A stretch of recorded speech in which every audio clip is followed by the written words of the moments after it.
right, then I believe too. And with that, there's only one thing left to say. Let's rev it up! Alright, welcome back. Okay, I'm gonna just give a little bit of more detail in the card choices I made. If you watched the deck profile, thank you. Thank you for all the support. Oh man, that was awesome. And then if you haven't, I already did the box opening. I'll put the click so you can check that out if you want to. But yeah, let's go ahead and the deck list is pretty much the same thing. The core is the same thing. So you play the 3 quick draw, 3 Gofu, 3 Armageddonite, and 3 Lev Weeder. That's pretty much your core. That's what you want to open with. And then you have your I guess your complements, your other variations that help out that. Because sometimes like this is just not enough, so this helps you for that. When you don't open up this. Yeah, so your tuners. So Mathematician, Junk Synchron, Dandelion, Doppel Warrior, Plex Spreader Zombie, Recover, Jet Synchron, Global Synchron Resonator, and Unknown Synchron. So if you like, okay, so pretty much your ace is Gofu Armageddon. But if you don't, then you have Gofu, Quick Draw, Lev Weeder. And if you don't, then you have Quick Draw, Lev Weeder, and any of these. And then if you don't have that, then you have the option to go a play with Mathematician and Dandelions and stuff, and 1-for-1s.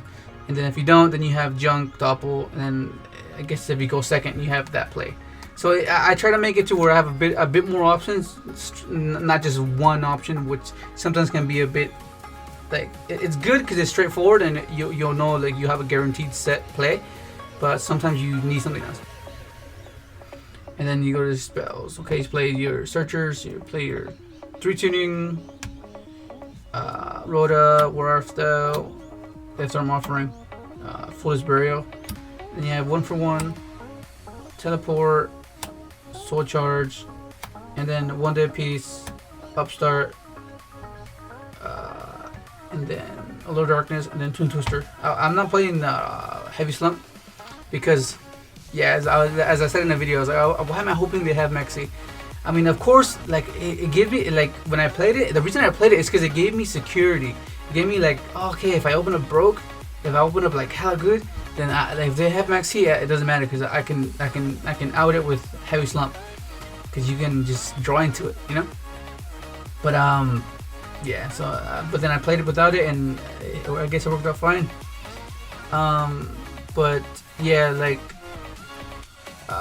Before I wasn't playing these two, but I figured that this was the Heavy Slump, and this was like this would have been 3 kaijus. So the Junk Double Lift on Morphering was kaijus, and this would have been a Heavy Slump. And then if it worked out that way, then it would have been a totally different day. So I'm glad I changed it. So pretty much this gives you any spell you want. There's gonna be times where you're gonna have to resort to it. Like don't jump the gun. Don't try to use it right away.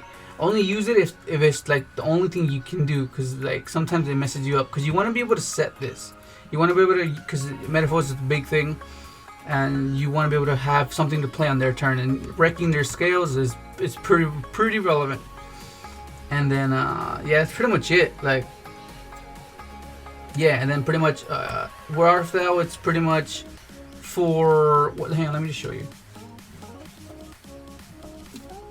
Because this, like I said in the video, I keep mentioning that, you have to be able to have options. Options are really good. And this happened a lot. Okay, okay, you're gonna either open up this or this. Like any one-star tuner. But for sure, you're gonna either want one of these or one of these. And that's where this comes in. This helps for that issue, because sometimes you might open up this and you're like, oh man, and then, but now that since you're playing War Arthdal, you're guaranteed to get a tuner, and then that sets up your XL play, and then it just gets you going. And then if you're missing Lev Weeder, then you can search for Lev Weeder. So that's really good. That 2k burn damage, doesn't really matter, because you're gonna have it. You're hoping for a break of a board, so it shouldn't be too bad. And then you put the side deck. 3 kaiju for just floodgate monsters.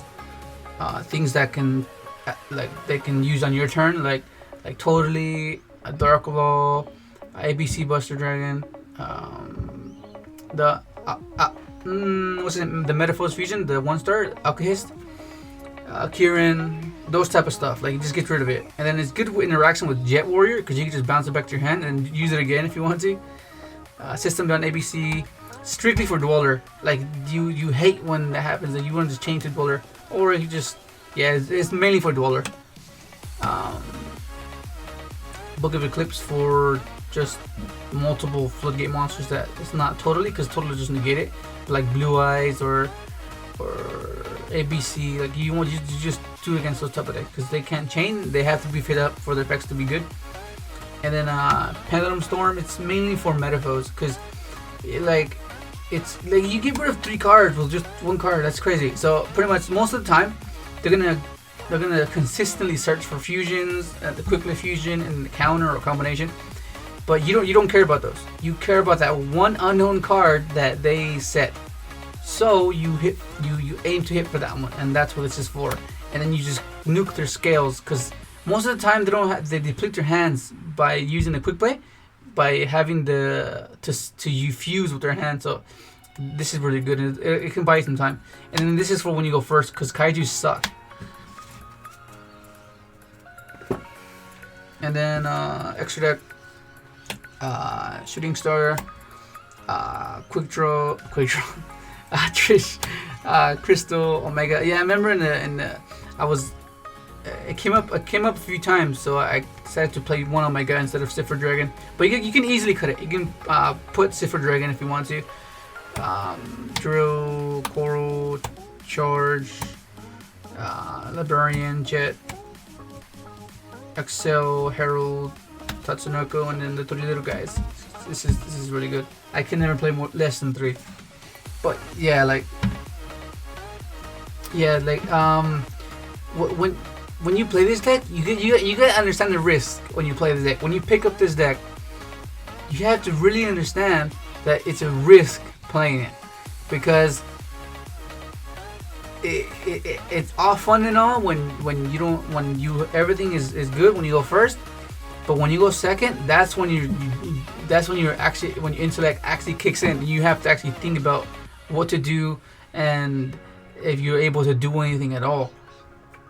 Because a lot of times it depends on like what might work for me might not work for you, because sometimes I make certain plays that are risky and really questionable, that odds might not be on my side, but I still take that risk, and sometimes it pays off. And those type of things are the reasons why sometimes I win games, because I take that risk, and I'm oh my god, I'm so lucky that it helps out sometimes. But then there's times where it just, like when you lure and hope to get a dark, but you don't get a dark and you just discard your hand. That type of bad luck is just horrible. But like, that's something you have to understand when you play this deck. You gotta make sure you know every single possible move you can. Otherwise, you won't be able to play it to its full potential. Because you'll have a move. I'll try. I'll show you what I mean. Like a quick example of what I mean.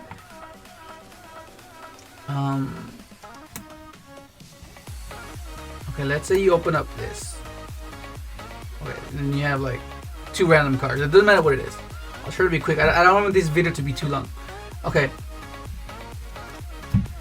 so let's say you open up this. Some of you might do something different. Some of you might actually get it. But odds are, like from what I've seen, a lot of you as still like, especially under pressure as well, when they're watching you play, it can be a little bit overwhelming. But like, okay, let's say if you see this hand right here, post down below. It'll be pointless because you've seen the video. So anyways, okay, let's say you open up this. Okay, so you go summon this, you send Level Eater, yeah, and then you're like, okay, I can pitch this special. And right here, this is where the difference is. You can top deck for Plague, right, and then go into Coral, right, and then you can go Level Elite,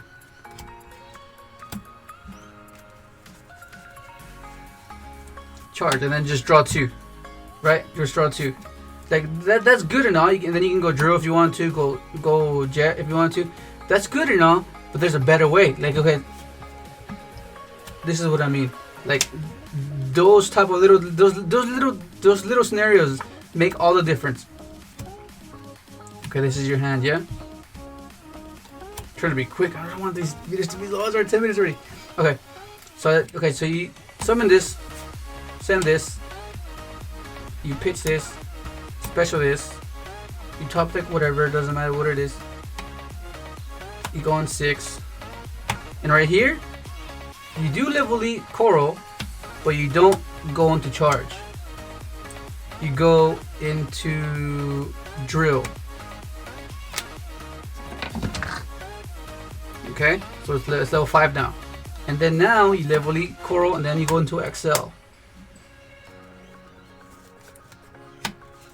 Alright, then you draw a card of Coral Dragon. And then you're going to use Excel's effect. And you reduce, so it's level 4. And then you pitch whatever it is, doesn't matter what it is. Special, you level elite drill. And then you go into Librarian.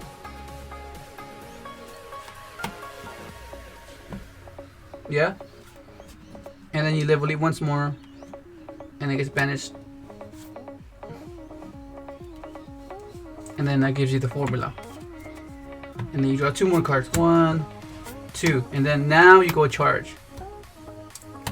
Then you draw 2 more cards. You see the difference? Like those little moves that you have to understand and see is what makes a difference in every game. Like that little stuff. But yeah, I hope this was of a help. I'll do an actual combo video later, cause I know I'm pretty sure it can be of some help. Cause yeah, I just want you guys to not just give up on this deck, cause like it is good, but you have to work at it. But that's just gonna be it. I hope you enjoyed the video, and yeah, thank you for watching.